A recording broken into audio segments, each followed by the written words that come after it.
So one thing about your book, which I love, the subtitle, How to Debunk Conspiracy Theories Using Facts, Logic, and Respect.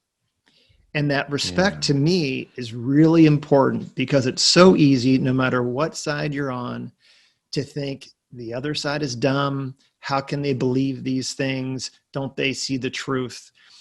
And when we come from that place of judgment, I think it's much more difficult to move the conversation closer to truth. Instead, we get in this argument and emotions come up, and it's spinning our wheels. So I think this idea of coming from a place of respect is fantastic. And how do we do that, for example, with someone who is questioning the validity of science? I think you kind of have to a small degree, acknowledge their concerns, because we talked a bit about real corruption earlier, and we know that institutions are made up of people, and people sometimes either make mistakes or they do bad things, and sometimes they conspire for their own personal good. Sometimes scientists fake results. So there is a small degree of truth to the concerns about the validity of any particular piece of science. But really what science is a very broad institution with everybody kind of essentially fact-checking everybody else. When somebody publishes a result in science, it goes through peer review, which means people check the paper to see that it looks good and check that there's nothing wrong looking with it or wrong with the conclusions. And then it goes to replication. If it's an interesting enough result, other people will try to replicate it. Like if somebody says, we did cold fusion and we did it this way, and here's our results, that's great. But just this one paper, it means nothing. And then so other people will try to replicate it, and they all, they talk to each other, they publish their results, they replicate each other's results, and sometimes it doesn't work out with the replication. So it's not just this one scientist saying something, which I think it often seems to people. So the challenge is to really, how do you communicate that to people? And when I talk about debunking or this type of conversation, I do it in two senses. One is the spotlight and one is the floodlight. And with the spotlight, you focus on one particular claim. You think, is this thing true or false? Someone makes a claim, for example, about face masks spreading disease. Is this one thing true or false? And so you can kind of debunk that to a degree and say, oh yeah, go look at the CDC page. It's got all these studies on it. Blah blah blah. That might help. It might not. But then there's also the floodlight debunking, which is about supplying people with more context. And people distrust that particular study or whatever it is, not because they've read that study and they think it's bogus, but because they have like a broad distrust of science, which in part comes from a broad lack of understanding and lack of knowledge about how science works. So if you can try to talk to them in broader terms about how science works and how research works and how the peer review process works and how replication works and even how scientific studies like double-blinded studies work, things like that, give them some context as to what's actually behind this one study and all these other studies, then that's a very useful way of kind of moving the needle a little bit towards what we want. And if you had 60 seconds to explain how science works, I mean, it has to do with testing things, right? Yeah, well, yes. Science is a process where you observe the world and then you formulate hypotheses, which is kind of, in the vernacular, it's a theory. Scientists use the word theory for something else, but you're theorizing that this might be this because of this. Then you devise experiments to test that hypothesis. And you want to see if you can prove that it is false. You usually can't prove a hypothesis is true, but you can show that it fits, and you can show that you can't disprove it very easily. You can show that it works very, very, very well. So, and then it's published. The results are published. They're examined by other people. They're replicated and tested, and then the cycle kind of continues. Now we've got a scientific theory that explains something. and we go out and we look for other things, and we try to replicate those, and we try to prove those, and we try to just basically increase our understanding of the universe. That's what science is all about, really. It's about understanding why things happen and how to make things happen. And we're just getting better and better and better at it because we've been doing it for a really long time.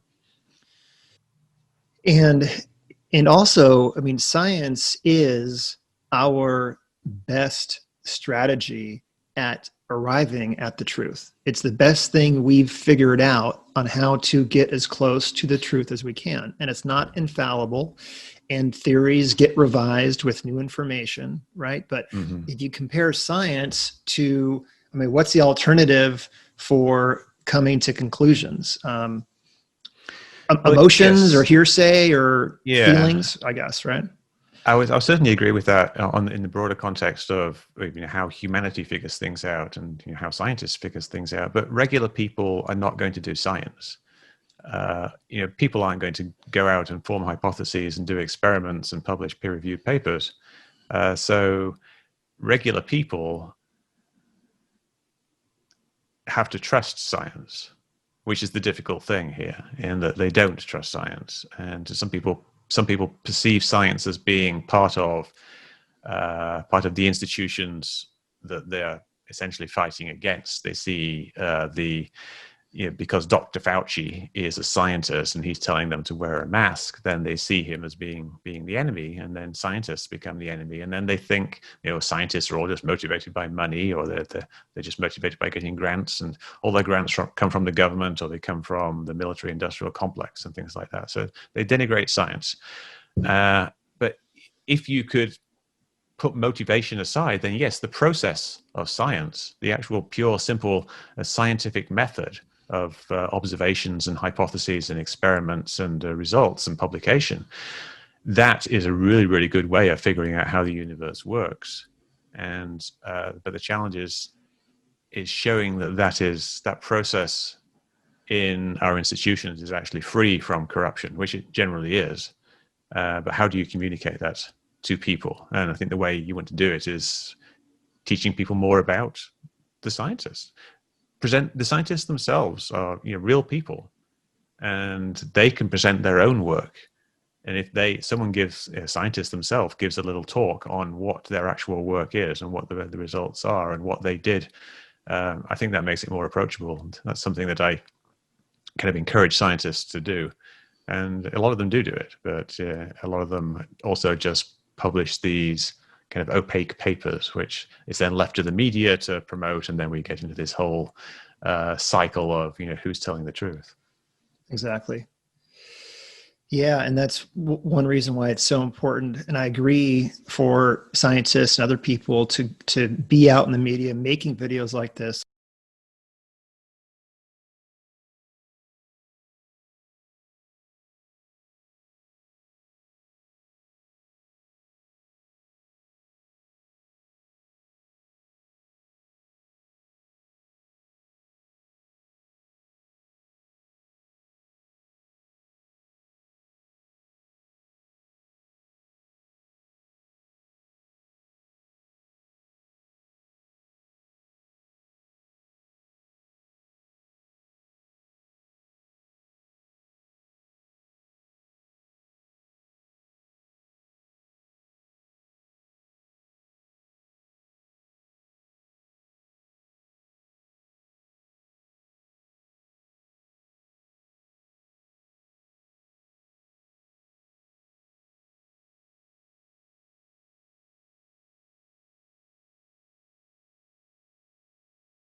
So for example, if I read an article by Mick West, I may think, well, he's a skeptic, maybe he's biased in a certain way.